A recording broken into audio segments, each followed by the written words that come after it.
नमस्कार, आप सबका स्वागत है ट्रांसपोर्ट इमेज में। मैं हूं विदिशा। आइए नजर डालते हैं अब तक के अहम खबरों पर।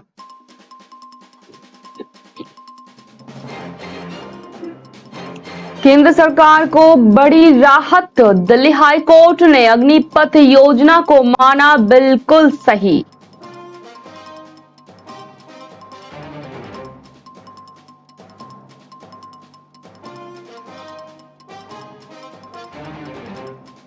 कमेटी के चुनाव पर दिल्ली हाई कोर्ट ने लगाई रोक।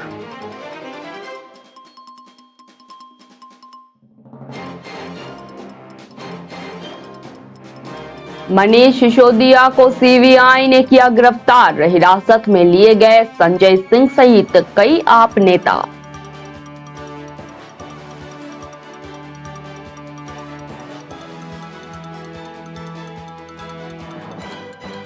झांसी में ब्रांडेड के नाम पर नकली कॉस्मेटिक का सामान।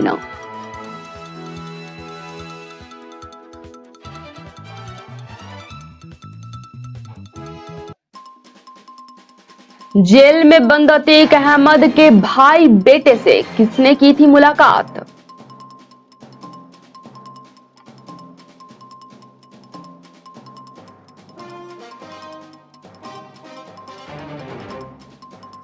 शिवसेना में बगावत की आग शांत करने को उद्धव ने ऑफर किया था सीएम पद, देवेंद्र फडणवीस का दावा।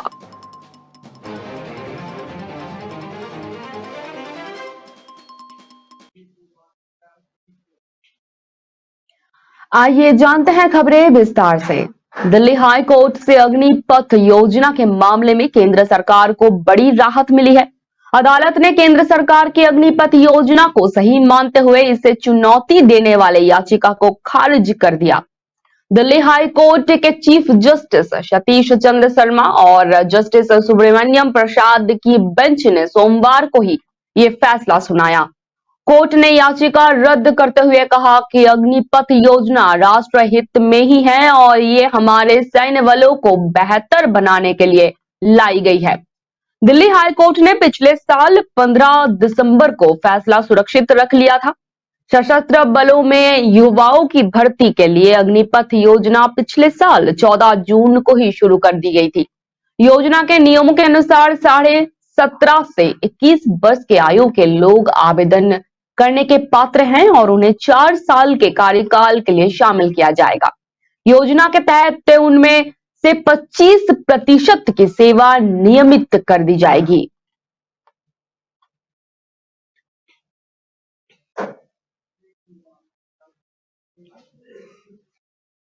दिल्ली हाई कोर्ट से आम आदमी पार्टी को बड़ा झटका लगा है। हाई कोर्ट ने 27 फरवरी को होने वाले स्टैंडिंग कमेटी के चुनाव पर अंतरिम रोक लगा दी है। कोर्ट ने एलजी कार्यालय, एमसीडी और इसके नवनिर्वाचित मेयर को नोटिस भेजा है। पिछले मतदान के बैलेट पेपर और सीसीटीवी को संभाल कर रखने का निर्देश भी दिया गया है। कोर्ट ने इस मामले की अगली सुनवाई सोमवार 27 फरवरी को तय की है और मेयर सैली ओब्रॉय से जवाब देने को कहा है। दरअसल एमसीडी की नवनिर्वाचित मेयर शैली ओब्रॉय ने 25 फरवरी यानी कि शुक्रवार को हुई हंगामे के बाद सदन को स्थगित करते हुए कहा था कि 27 फरवरी को स्टैंडिंग कमेटी का चुनाव दोबारा होगा। हालांकि कोर्ट ने अर्ज किया है कि रेगुलेशन 91 के मुताबिक ऐसे कहीं नहीं लिखा है कि मेयर के पास चुनाव रद्द करने की कोई भी संवैधानिक शक्ति है। एमसीडी के स्टैंडिंग कमेटी के चुनाव में गड़बड़ी का आरोप लेकर हाई कोर्ट पहुंचे बीजेपी पार्षद शेखर राय ने कहा कि हम कल से लगातार मांग कर रहे थे कि जो आप दोबारा वोटिंग की बात कर रहे हैं वो सही नहीं है, लेकिन इन्होंने हमारी बात नहीं मानी तो फिर हमें कोर्ट आना पड़ा और कोर्ट ने कह दिया है कि दोबारा चुनाव कराने की जरूरत नहीं है। उन्होंने कहा स्टैंडिंग कमेटी में 3-3 जीत रहे थे, उनको चौथा जीतना था, इसलिए ये ड्रामा किया। वो पूरा चुनाव पलटना चाहती थी, इसलिए फ्रेश इलेक्शन होल्ड कर दिया गया। कोर्ट हमारी बात सुनेगी।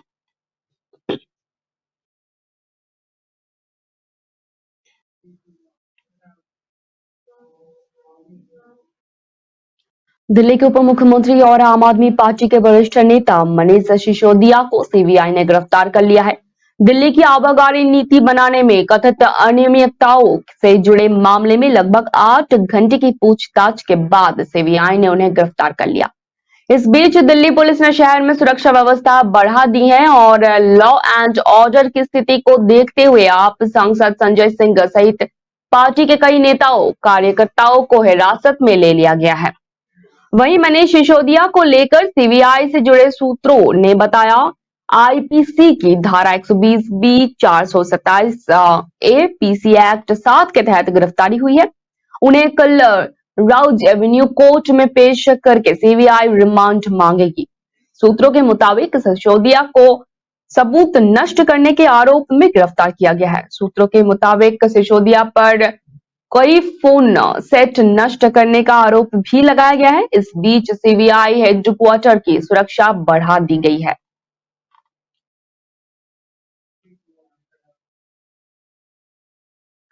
यूपी के झांसी जिले से मेकअप की शौकीन महिलाओं के लिए एक चौंकाने वाली खबर सामने आ रही है। झांसी के बाजारों में बड़े पैमाने पर ब्रांडेड कंपनियों के नगरी कॉस्मेटिक और के उत्पाद लोगों के बीच बेचा जा रहा है। इसका खुलासा उस समय हुआ जब मौरानीपुर तहसील में भारी पुलिस बल के साथ लखनऊ से आई टीम ने 3 दुकानों में छापा मारकर भारी मात्रा में ब्रांडेड कंपनियों के कॉस्मेटिक के नकली उत्पाद बरामद कर लिए। मौरानीपुर कस्बे में Krishna general store, Rama general store, Pankaj general store नाम की 3 दुकानों में मुंबई और लखनऊ से आए हिंदुस्तान लीवर लिमिटेड कंपनी के अधिकारियों ने पुलिस बल के साथ छापा मारा। तीनों ही दुकानों में छापेमारी के दौरान भारी मात्रा में ब्रांडेड कंपनियों के नकली कॉस्मेटिक के उत्पाद मिलने से लोगों में हड़कंप मचा हुआ है। हिंदुस्तान लीवर लिमिटेड कंपनी के प्रतिनिधि नयनतारा का ये कहना है कि झांसी जिले के मौरानीपुर कस्बे से कई महीनों से यह सूचना मिल रही थी कि कस्बे की कई दुकानों में बड़े पैमाने पर खुलेआम ब्रांडेड कंपनियों के कॉस्मेटिक के आइटम बेचे जा रहे हैं, जो मेकअप के शौकीन लोगों के स्किन के लिए काफी हानिकारक साबित हो सकता है। ब्रांडेड कंपनियों के नकली मेकअप के उत्पाद को चेहरे और शरीर पर लगाकर लोगों को काफी परेशानियों का सामना करना पड़ रहा था। पुलिस बल के साथ सटीक सूचना के आधार पर टीम ने 3 दुकानों को ढेर कर उसकी तलाशी लिया तो भारी मात्रा में लेकम कंपनी के उत्पाद बरामद हुए। पूरे मामले में झांसी जिले के पुलिस अफसरों का यह भी कहना है कि Hindustan Lever Limited company Lucknow शाखा के अफसरों की तहरीर के आधार पर ही ब्रांडेड कंपनियों के कॉस्मेटिक उत्पाद बेचने के आरोप में मुकदमा दर्ज कर लिया गया है। मुकदमा दर्ज करने के बाद पुलिस की टीम को मामले की जांच के लिए लगा दिया गया है।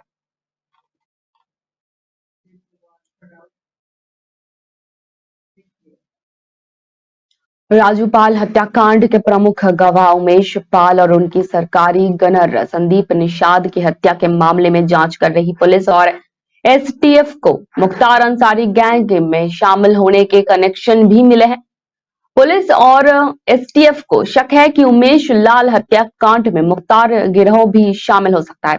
जांच एजेंसियों को जो जानकारी मिली है उसके मुताबिक कुछ दिन पहले ही मुख्तार अंसारी के करीबी रिश्तेदार मंसूर ने यूपी के अलग अलग जिलों में बंद अतीक अहमद के भाई अशरफ और बेटे अली अहमद से मुलाकात की थी। पुलिस और एसटीएफ को मिली जानकारी के मुताबिक ये खबर सामने आ रही है कि मुख्तार अंसारी का करीबी मंसूरी ने प्रयागराज जेल में अतीक अहमद के बेटे अली अहमद और बरेली जेल जाकर अतीक अहमद के भाई अशरफ से मुलाकात की थी। अब जांच एजेंसियों ने दोनों जेलों से इस बारे में जानकारी मांगी है। मंसूर मुख्तार अंसारी का बेहद करीबी है। मंसूर के साथ ही मुख्तार के कई करीबी भी अब रडर पर हैं।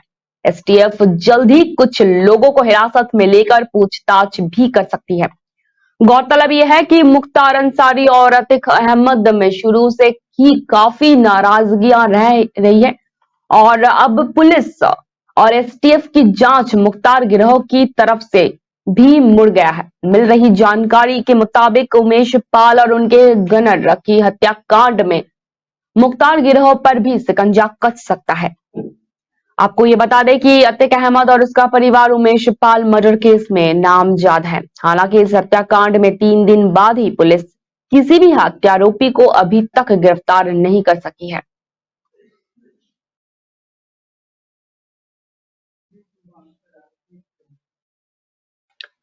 महाराष्ट्र की राजनीतिक गलियारे में इन दिनों खूब हलचल मची हुई है। एक दूसरे पर आरोप प्रत्यारोप का सिलसिला भी जारी है। इसी कड़ी में महाराष्ट्र के डिप्टी सीएम और भाजपा नेता देवेंद्र फडणवीस के खुलासे के बाद उद्धव गुट के नेता संजय राउत ने प्रतिक्रिया देते हुए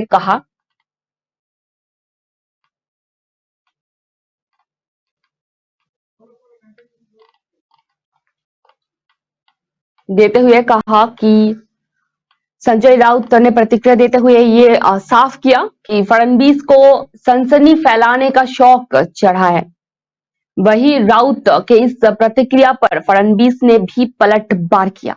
डिप्टी सीएम फडणवीस ने पलटवार करते हुए कहा कि मैं सनसनी फैलाने के लिए कभी कोई बयान नहीं देता।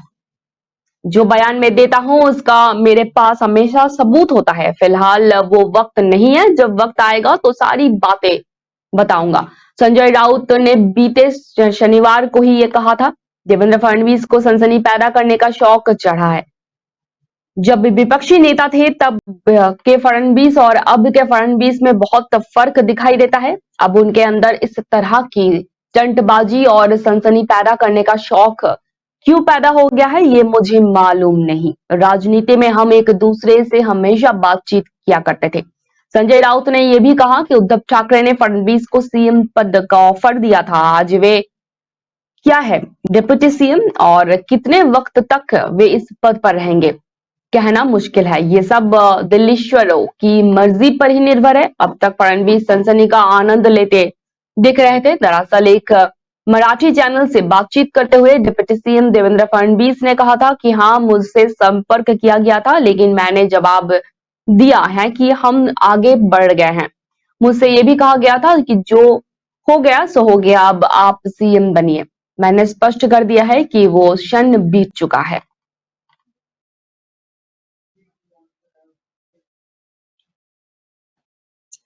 खान पान और स्वाद की जब बात आती है तो इस मामले में राजधानी वासी कोई समझौता नहीं करते हैं। इसलिए हम भी खोज कर ऐसी चीजें आपके लिए ले आते हैं। वैसे तो पटना में कई जगह आपको चिकन और लिट्टी यानी कि जिसे मुर्गा लिट्टी कहते हैं वो खाने को मिल जाएगा, पर जो बात और स्वाद लगभग 4 दशक पुरानी देवीलाल चिकन पकोड़ा दुकान की है वो कहीं और नहीं मिल सकता। दुकानदार देवी प्रसाद बताते हैं कि उनके ये दुकान लगभग 40 वर्ष पुरानी है। पहले ठेले पर ही वो दुकान लगाते थे। ग्राहकों की भीड़ के कारण बाद में खुद की जगह ले ली उन्होंने और देवी प्रसाद के दुकान पर नए के साथ साथ पुराने ग्राहक भी पहुंचते हैं। ग्राहक रोहित कुमार बताते हैं कि तकरीबन 20 वर्ष से इस दुकान पर वो आ रहे हैं और तब से चिकन और लिट्टी मात्र 20 रुपया ही मिलता है, जबकि अब इसकी कीमत 80 रुपए प्रति प्लेट हो गई है। देवीलाल की दुकान में मुर्गा लिट्टी, चिकन पकौड़ा, बटेर, मछली फ्राई, पथरी, कलेजी और इसके अलावा भी चिकन रोटी मिल जाता है। हालांकि ज्यादातर ग्राहक चिकन लिट्टी और चिकन पकौड़ा खाना ही पसंद करते हैं। बहुत से लोग यहाँ से चिकन पैक करवा कर अपने घर भी ले जाते हैं। देवीलाल चिकन पकौड़ा दुकान काकड़ाबाग में स्थित है और इनकी दुकान बेहद चलती है।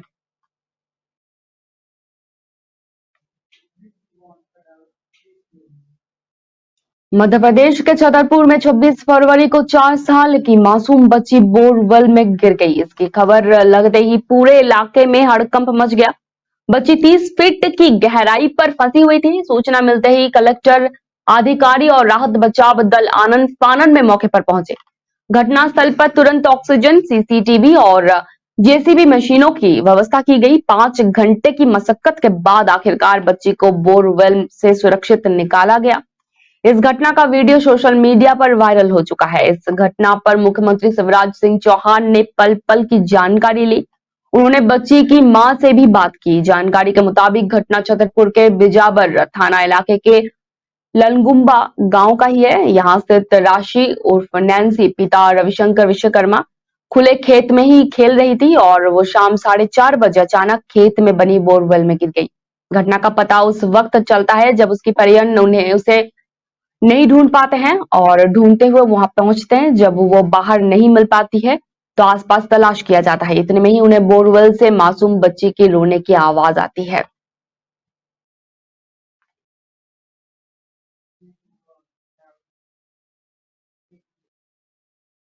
बिहार के तेजी से बदलते सियासत के बीच आरोप प्रत्यारोप के तीखे बाण सत्ताधारी दल और विरोधी दल में चल रही है।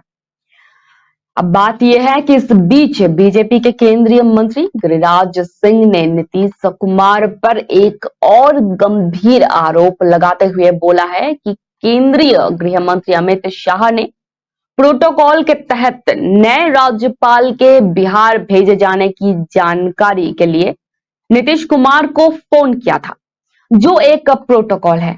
हर नए राज्यपाल की नियुक्ति होने पर गृह मंत्री इसकी जानकारी उस राज्य के मुख्यमंत्री को देते हैं।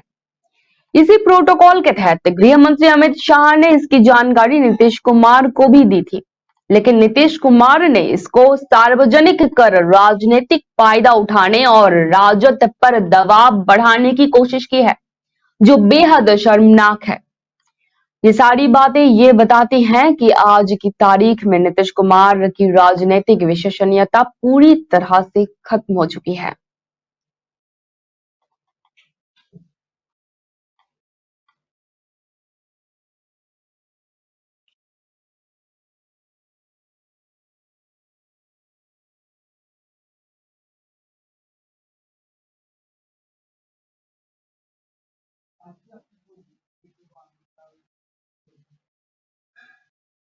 उत्तराखंड की सांस्कृतिक नगरी अल्मोड़ा अपनी ऐतिहासिक विरासत के लिए जानी जाती है। यहाँ के तमाम कलाकार और खिलाड़ी अल्मोड़ा और उत्तराखंड का नाम रोशन कर चुके हैं। वैसे तो आजकल बच्चों में बॉलीवुड या फिर हिप हॉप डांस में का चलन है, परंतु अल्मोड़ा में कथक नृत्य सीखने के लिए भी अब काफी बच्चे पहुंच रहे हैं। अल्मोड़ा में खुले Nataraj dance and Zumba fitness institute में लड़कियां कथक सीखने के लिए पहुंच रही हैं। कथक नृत्य भारत के महत्वपूर्ण शास्त्रीय नृत्य में से ही एक है। इंस्टीट्यूट में 60 से भी ज्यादा लड़कियां कथक सीखने के लिए आती है। इसके अलावा यहाँ की लड़कियां टीवी शो में भी भाग ले चुकी हैं। कथक सीखने के लिए पहुंची भूमिका ने बताया कि उन्होंने डांस करना काफी पसंद है और कथक उन्हें और भी अच्छा लगता है। कथक में वो हस्तक, तिहाई और ठुकड़े के अलावा भी कई चीजें सीख चुकी है। भविष्य में वो कथक नृत्य करके आगे तक जाना चाहती है। छात्रा निकिता ने भी बताया कि वो कुछ महीने पहले से ही कथक सीख रही हैं और अब ऐसा लगता है उन्हें कि वो कई सालों से कथक की विधाई सीख रही है। कथक में घुंघरू की अहम भूमिका रहती है। बिना घुंघरू के कथक नृत्य अधूरा होता है। छात्रा अनुष्का तिवारी ने बताया कि पिछले 2 सालों से वो कथक सीखने के लिए आ रही है। कथक से उन्होंने कई चीजें सीखी हैं। अनुष्का ने यह भी बताया कि कोरोना के समय में उन्होंने कथक ऑनलाइन माध्यम से ही सीखना, अब ऑफलाइन माध्यम से कथक को सीख रही हैं वो। कथक के टीचर हर्ष टंबा ने यह बताया कि उनके इंस्टीट्यूट में 3 साल से लेकर 30 साल तक की महिलाएं कथक सीखने के लिए आ रही हैं। कथक का रुझान बच्चों में काफी हद तक देखने को मिल रहा है। इसके अलावा यहाँ के बच्चे टीवी शो में जाकर अपने नृत्य की प्रस्तुति भी दे चुके हैं।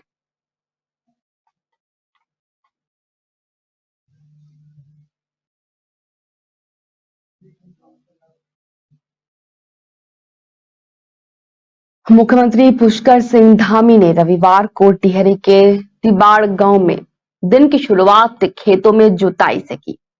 उन्होंने होमस्टे स्थित खेतों में पावर बीडर से जुताई की। इसके उपरांत मुख्यमंत्री धामी ग्राम तिवाड़ की पंगडंडियों में प्रातः काल में ही भ्रमण को निकले।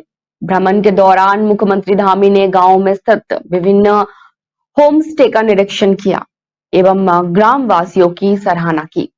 मुख्यमंत्री पुष्कर सिंह धामी ने महिलाओं एवं बच्चों से मुलाकात कर उनका हालचाल जाना। उन्होंने ग्राम वासियों से सरकार द्वारा चलाए जा रहे विभिन्न योजनाओं का फीडबैक लिया। उन्होंने कहा कि सरकार द्वारा चलाई जा रही विभिन्न योजनाओं का अधिक से अधिक लाभ आम जन तक पहुंचे, इसके लिए सभी अधिकारियों को निर्देशित किया गया है। सरकार एवं आम जन के बीच परस्पर संवाद भी विकास में अपनी अहम सहभागिता निभाती है। और ये बात कितनी महत्वपूर्ण है, ये पुष्कर सिंह धामी अच्छी तरह से जानते हैं। गांव के विकास से ही उत्तराखंड का विकास संभव है, ये उनका मानना है। मुख्यमंत्री ने इस दौरान लोगों से विकास के लिए उनका सुझाव भी मांगा। इतना ही नहीं, उन्होंने टिहरी के छात्र से परीक्षा को लेकर चर्चा भी की। मुख्यमंत्री ने आदिशक्ति धाम स्मृति चिन्ह का विमोचन भी किया। इसके बाद मुख्यमंत्री ने कलेक्टर टेट में अधिकारियों संग एक बैठक भी की।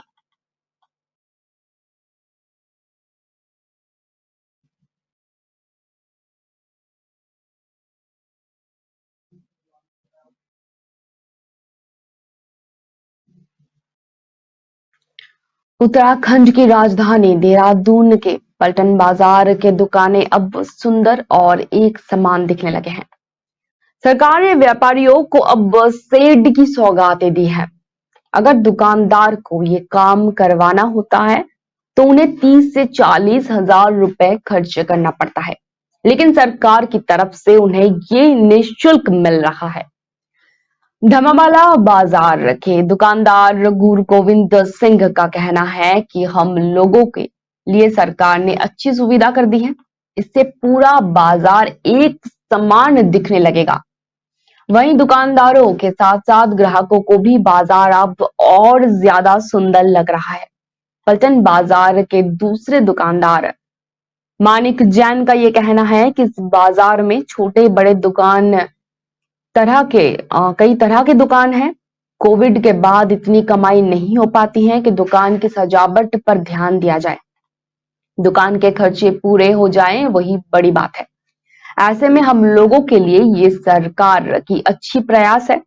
स्मार्ट सिटी के अंतर्गत होने वाले इस काम की सराहना सिर्फ सत्ता पक्ष और आम जनता ही नहीं बल्कि कांग्रेस व्यापार मंडल के महानगर अध्यक्ष भी कर रहे हैं।